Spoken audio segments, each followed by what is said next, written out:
Good afternoon. आज हम लोग पढ़ेंगे थर्मल प्रॉपर्टीज़ के बारे में। तो थर्मल प्रॉपर्टीज़ हम लोगों का जो यूनिट 3 में थर्मल प्रॉपर्टीज़ है, और थर्मल प्रॉपर्टीज़ में सबसे पहले हम लोग पढ़ेंगे हीट और टेम्परेचर के बारे में कि हीट क्या होता है और टेम्परेचर क्या होता है। तो पहले हम लोग देखते हैं कि हीट क्या होता है। थर्मल प्रॉपर्टी पहले तो जानो कि हेडिंग दो, थर्मल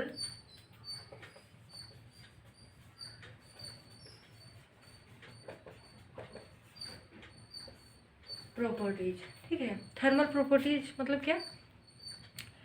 कोई भी सब्सटेंस है, कोई भी चीज़ है, उसके हीट रिलेटेड उसका टेम्परेचर कितना है। ठीक है, तो उसके टेम्परेचर रिलेटेड जो भी हम लोग स्टडी करेंगे उसको कहा जाता है थर्मल प्रॉपर्टीज। तो थर्मल प्रॉपर्टी में हम लोग पहले 1 नंबर में पढ़ेंगे हीट क्या होता है। आप सभी जानते होंगे कि हीट क्या होता है। हीट जो है वो कोई भी प्रॉपर्टी का क्या डिसाइड करता है कि वो कितना वस्तु कितना गर्म है। ठीक है, और वो कौन से क्वांटिटी के द्वारा पता चलता है? जिस क्वांटिटी जो क्वांटिटी उसको क्वांटिटेटिव डिस्क्रिप्शन देती है वो है टेम्परेचर। कहने का मतलब है कि जैसे कि मान लो एक यहाँ पे कोई एक बॉडी है, इस बॉडी में मान लो हम लोग कुछ हीट दे रहे हैं। यहाँ पर नीचे से हम लोग कुछ गर्म हीट यहाँ पर दे रहे हैं। मान लो हम लोग आग यहाँ पे जलाए हुए हैं और इस वस्तु को हम लोग हीट दे रहे हैं। तो जो हीट हम लोग इसे दे रहे हैं तो इसका आप टेम्परेचर मेजर करोगे। मान लो थर्मोमीटर ला के टेम्परेचर मेजर करोगे तो सम कुछ डिग्री सेल्सियस में आ जाएगा। ठीक है, तो वो क्या है? क्वांटिटेटिव डिस्क्रिप्शन है इस बॉडी का, जो कि टेम्परेचर बता रहा है। ठीक है, कितना टेम्परेचर है। और बाकी हीट क्या है? वो कितना गर्म, बॉडी की जो गर्म है उसको कितना गर्म हम लोग इसको कितना हीट दे रहे हैं, कितना गर्म गर्मी प्रोड्यूस कर रहे हैं इस पर, वो पता चल रहा है। ठीक है, तो अब हम लोग जान गए हीट क्या है। तो इसका अगर डेफिनेशन लिखेंगे तो कैसे आएगा? हीट का definition, heat is a measure of warmth on the body. मतलब कितना गर्म है बॉडी उसको मेजर करता है, वो हीट डिसाइड करता है। ठीक है, कि अगर बॉडी का हीट इतना है तो इसका मतलब वो इतना गर्म होगा। जितना हीट अगर हम लोग बढ़ाएंगे वो उतना ज़्यादा गर्म होगा। तो heat it is measure of it is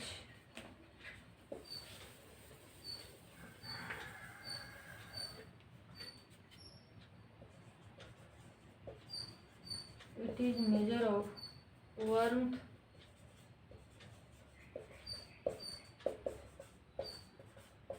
on the body. It is measure of warmth on the body. Okay, heat. Temperature तो क्वांटिटेटिव डिस्क्रिप्शन बताता है। 2 नंबर टेम्परेचर। टेम्परेचर का डेफिनेशन अगर हम लोग लिखेंगे तो वो हो जाएगा, it represents the hotness or coldness of the body। coldness of the body, body का हॉटनेस या फिर कोल्डनेस को डिसाइड करता है टेम्परेचर, हीट और टेम्परेचर। क्लियर? अब आगे हम लोग पढ़ेंगे थर्मल एक्सपेंशन के बारे में। ओके,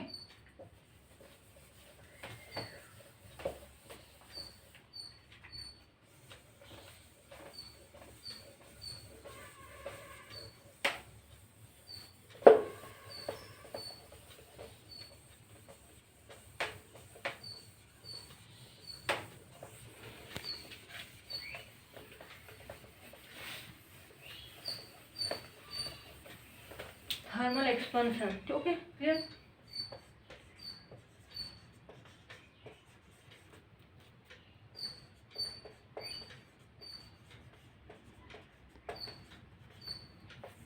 थर्मल एक्सपेंशन, एक्चुअल में थर्मल एक्सपेंशन क्या है? अगर हम लोग कोई भी बॉडी के ऊपर हीट दे रहे हैं, ओके, अगर हीट देंगे then what happen, if heat put on a body, heat provide on a body, body के ऊपर अगर हीट प्रोवाइड करोगे तो वो बॉडी क्या होगा, डिपेंड करता है बॉडी कैसा है। मान लो बॉडी मेटल का बना हुआ है, मेटल का बॉडी होगा तो क्या होगा, एक्सपांड करेगा। अगर प्लास्टिक बॉडी है तो पिघलेगा, वो भी एक्सपांड करेगा।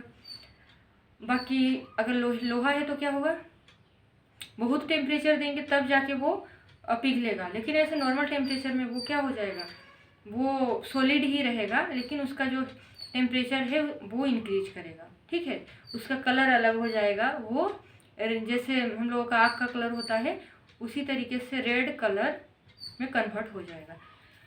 तो इस तरीके से मान लो मेटल, अगर मेटल है ऑब्जेक्ट, अगर मेटल है मेटेलिक ऑब्जेक्ट, ओके,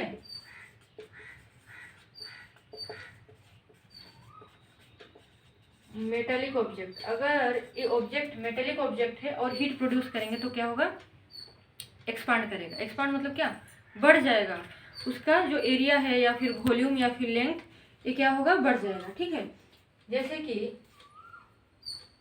मान लो एक इस तरीके का एरिया है, अब हम लोग इसको हीट प्रोड्यूस किए तो इसका मान लो एरिया चेंज हो गया, जितना एरिया था अब ऐसे बन गया है, ऐसे हल्का एरिया जो है वो चेंज हो गया है। ठीक है, तो इसका एरिया मान लो था A, अब इसका एरिया चेंज होके मान लो हो गया क्या B। तो चेंज इन एरिया, कुछ ना कुछ तो एरिया चेंज हुआ है, वो एरिया चेंज कैसे निकालेंगे, तो B minus A equals to delta A, ये क्या है, change in area, change in area, area में जो चेंज आ रहा है वो है डेल्टा A, क्या है ये, डेल्टा A।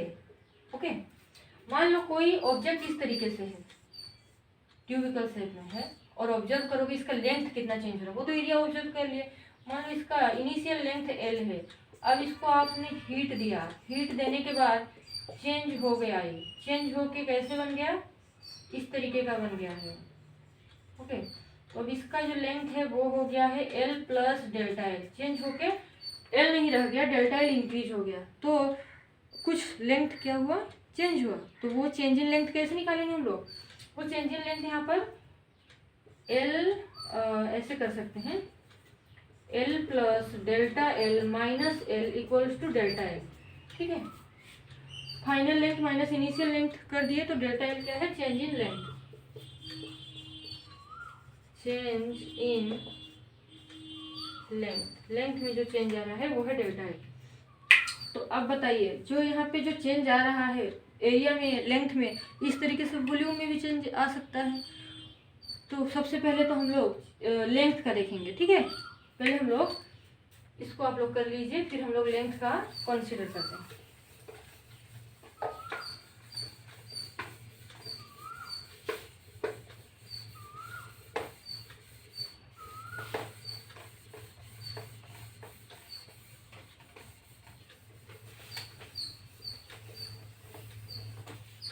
जैसे कि हम लोगों का एक नंबर में आप लिख लीजिए कोएफिशिएंट ऑफ लीनियर एक्सपेंशन, क्या लिखोगे आप, coefficient of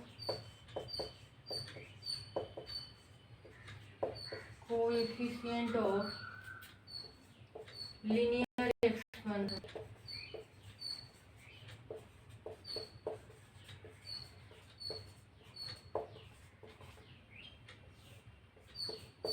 coefficient of linear expansion, length जो इंक्रीज होने की वजह से क्या आएगा, ये कोएफिशिएंट आएगा, लीनियर एक्सपेंशन का कोएफिशिएंट आएगा। कैसे आएगा देखो, जैसे इनिशियली हम लोग L plus delta L minus L किए तो डेल्टा L, ये क्या था, चेंज इन लेंथ, ये क्या था, change in length, change in length. तो ये चेंज इन लेंथ किसके ऊपर डिपेंड कर रहा है, जितना हम लोग उस पर हीट दे रहे हैं, इसका मतलब उसका टेम्परेचर जितना इंक्रीज हो रहा है, इसकी वजह से वो लेंथ चेंज हुआ है।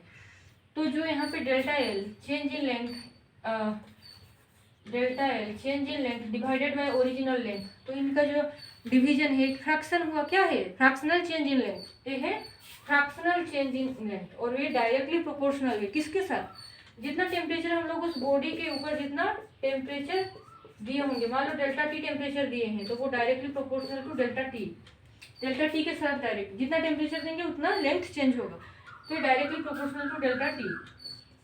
तो अगर प्रोपोर्शनलिटी कांस्टेंट हटाओगे तो यहाँ पर एक कांस्टेंट आएगा, वो मान लो यहाँ पे क्या आ गया, alpha delta T, okay, alpha delta T.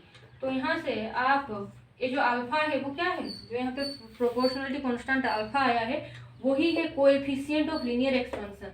अगर इसका वैल्यू निकालना चाहोगे वो क्या हो जाएगा, डेल्टा टी यहाँ पे है डिवाइड हो जाएगा 1 by delta T delta L by L, clear, ऐसे आ गया। देखो कोएफिशिएंट ऑफ वॉल्यूम एक्सपेंशन का वैल्यू यहाँ से आ गया, क्लियर। इसी तरीके से हम लोग कोएफिशिएंट ऑफ वॉल्यूम एक्सपेंशन और एरिया एक्सपेंशन के लिए निकाल सकते हैं, क्लियर, समझ में आ रहा है। ओके, नेक्स्ट क्लास हम लोग वॉल्यूम एक्सपेंशन पढ़ेंगे और वॉल्यूम एक्सपेंशन का जो कोएफिशिएंट है उसको निकालेंगे। Okay, thank you. देखा